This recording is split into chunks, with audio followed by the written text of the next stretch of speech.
I'm Seattle Pemberton. I'm from Red Lake Nation, and my major is General Studies. My name is Gabriel Van, and I'm from the Wood River Indian Reservation, and I'm studying computer information systems. My name is Elaine Planning Chief, and I'm from MHA, and I'm studying my associates at the moment for criminal justice. My name is Seisha. I'm from Sunny Rock Sioux Tribe, and I'm majoring in sustainable agriculture. Maybe. Okay.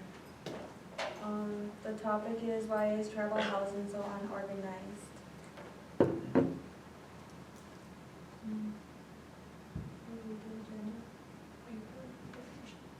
Oh, the keywords in the topic are tribal housing and unorganized.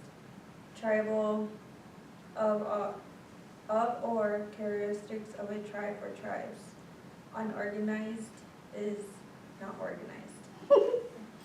Housing, houses and apartments considered collectively.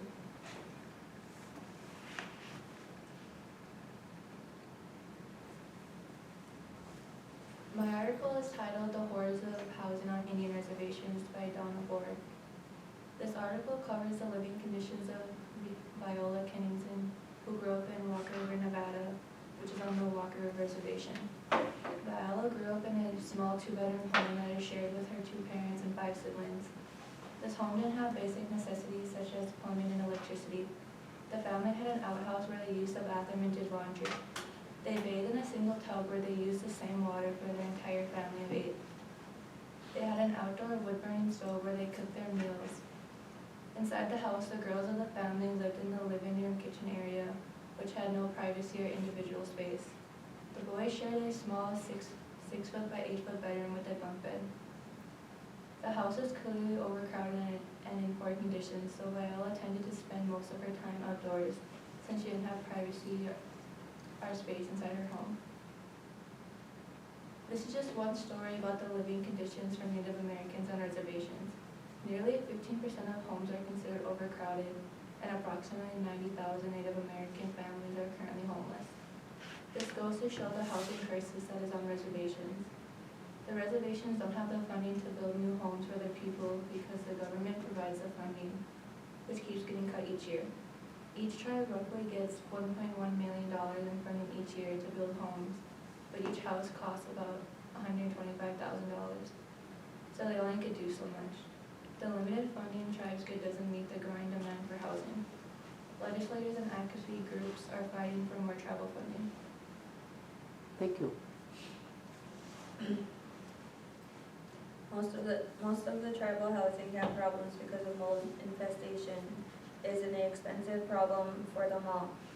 About 75% of the housing has mold. A lot of the housing in tribal housing today states that they have mold problems. Once they have mold problems, they are not livable, especially if it's in the foundation of the home.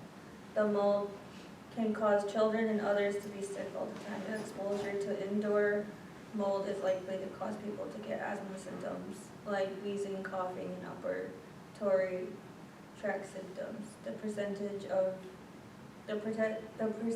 of Native Americans getting or having asthma has gone up in the years. A lot of homes that were lived in are from the 60s and 50s. They are promised, and if they leave their homes so they can build new ones for them, they are promised to have the new homes. It doesn't matter what kind of how it is made. They all have problems with mold. A lot of tribes have got funding to build new homes and build new homes for their people. They are promised new updated homes. A lot of roofs and foundation are not holding anymore. I mean, it's a wait for the homes to be cleared out, but somewhere for them to go, especially if big families. But I feel like it would be worth it because they are getting a new home to help the people, especially if it's causing health problems to our people. It is a good cause for them to improve their housing. Thank you. My article is privatizing the reservation by Kristen A. Carpenter and Angela R. Riley. And according to them, privatization of reservation land is not the solution to Indian poverty. For that, it ignores the account for Native people's input, nor the toll extraction businesses would take on the land and its peoples who already struggle with poor housing and subsequent issue that follows that infrastructure. They continue to state the land would only be more of a detriment to sovereignty of the nation where this practice would take place, and would be a monumental hit to its health services and travel ways of life, and alienate its people who already can't afford to do living on their own, essentially handing the title and deed to private companies who would look to benefit from the mass amount of land up for grabs if we give up our reservation lands. We have no real interest in solving our issues instead of just using that as an option, opening to get into the lack of oversight and safety and protection of human rights. Conclusively, they say, well, that while privatization is popular among the national and worldwide political scene, the sustainability of Native American people's land is best left in Native people's hands. Thank you. Okay, according to the article, Tackling the Housing Crisis Brewing in American Native Communities, it's written by Carolyn Freiberger and Parker Martin. Native Americans are the individuals who have one of the worst social and economic outcomes out of other groups. What would affect them the most is funding cuts or policy changes. Right now, in the Native American communities, housing is a huge issue. There are only so many affordable homes, making it harder to live. On top of that, the available homes are decaying. You would think more homes would be built, but that's not true. Private developers don't want to build on reservations because of the lack of profit they would make. Some developers would buy land and raise the rent for those renting. The federal government has not invested in affordable housing since the 1970s. The current system, primarily the Section 8 Housing Choice Voucher Program, is a hybrid public-private model that excludes cost-burdened renters and those with prior involvement in the justice system. Racism and grant-based funding make implementing solutions beyond the current budget year difficult. Native Americans in rural communities face complex challenges. There is limited transportation access and reliance on mobile homes as affordable housing due to poor legal protections. However, there are more solutions to this issue than you would think. There is something called the baby bond, which allows tribes to gather money from casinos and use that revenue. The Miners Trust Program helps the tribes set aside money to do that. Those who received the payment succeeded way more than those who didn't. Weathering mobile homes would help out greatly. Switching to low-pressure toilets and showers, Energy Star appliances, and proper installation. It wouldn't be a sure solution, but enough to stall time. And just because their disparities aren't someone else's issue doesn't mean they should bear the burden on their shoulders themselves. Thank you, very good. All right, we can go through the roster here. Elaine's was about mold, and there was a stat there about 75% of most native tribal homes have mold. I was kind of interested into where that stat of 75% came from. C. Angela had a Nevada story, which was very emotional because you think of 8 people in one place, outdoor plumbing, one bathtub, same water. And Nevada's got a water shortage, as do other reservations. The money and the money to build newer homes. Gabriel talked about privatization, great word, say that 40 times in a row. And the fact that there has to be native input when the private corporations come in, and usually they're there to make $1, and so it's going to take more than negotiations there, because it will impact, you said, like the health services when that starts coming in. This is all very good. And then we had Seisha with Native American homes, the challenges, but she did bring up solutions at the end there about casinos, money, mobile homes, energy solutions, that there's a potential for building. And I think with technology and alternative energies, and the tribes are really going forth with it, with us, not only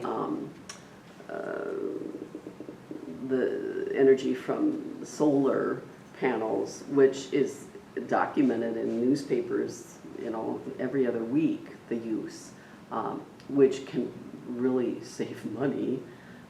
And America is building the solar panels. We're not getting them from China anymore. Anyway, but you know, the solutions were brought to our attentions in a good way. Let's see. Any questions from the audience? What is your guys' own personal opinion on how housing is? On ordinary? I mean, there's a variety of homes. Yeah, You know, when I taught on the res, I'd pick up my students. Some were with their grandma, some aunties, and I went everywhere. I went to ranches, I went inside the town, and it's like, and those were 70s houses. Those were prefabs and they were living in them, but it doesn't mean they were livable. And so if nothing's been done since the 70s, that's 50 years ago, those houses. Well, Yeah. not only that too, like if, there's a mold infestation and your house is considered condemned. And then not only that, with all this newer stuff that people are using drugs and stuff in their homes, and once people use meth into their homes, you can't live in it no more. Do they mark those homes? Yeah, they board them up back home. And that's a lot of what a lot of our problem is because people are using them and ruining that home for the next family to move somewhere. And Interior. then that's why the waiting list is so long because you The- can't build on that foundation once you method something's been around there. And so boarding them up, And they just sit there, like They they just don't sit do there. nothing. They don't do nothing with those homes. There's like, what's the point of that if you're just gonna board them up and not do nothing? they're not livable, so you would think, They would tear them down at least. and burn them, yeah. Just have a burn, yeah. There was a burn in there, first of all, but now they'd have to burn the burn. Okay. Yeah, any other Do you costs? guys think the housing should be like bulldozed, even though there isn't enough housing, just because it's all, like, because the houses are ran down, do you think they should be bulldozed? Like, just taken down, even though there isn't enough housing to begin with? It is a really important question. Oh, no. I mean, you could. You definitely can. It's like you said, it's just the displacement of tearing down old houses. Where do those families go? Right. I mean, it's already bad enough. I mean, not to put my personal life out there, but there is like 3 families living in my house back home. And it's just a 4-bedroom. So, it's pretty wicked. And multi-generational. Mm-hmm.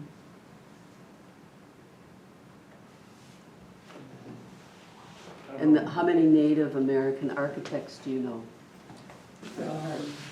Not many. Exactly, we've talked about it in the class. I mean, can you name one? A Native American architect? That's partly why I'm gonna go into civil engineering after here. 'Cause, I mean, I might as well as help. Well, and engineers build, you know, that's their mantra, is they want to build. But you might have to tear down in order to build, especially if they're not livable, you Right. know. And people don't get that, but rural and urban have the same issue with the meth houses.